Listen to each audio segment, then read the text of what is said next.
Hey kid, or hey everyone that roasted, let me guess, reaction time?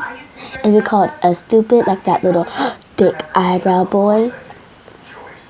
He's stupid. But I can hear him, right? I can hear a voice right in the background, him listen to it. Like, and yeah, that boy. So whoever said he's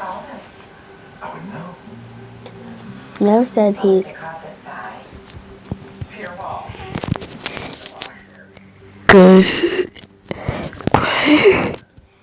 then you are.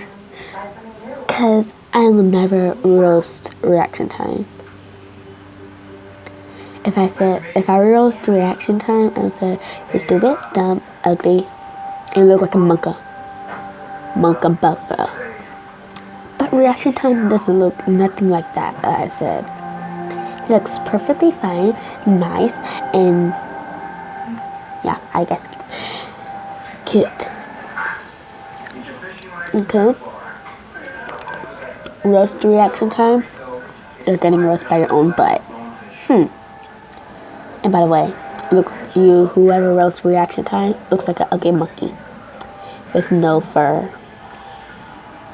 And I don't care about the blobber mouth. Bye.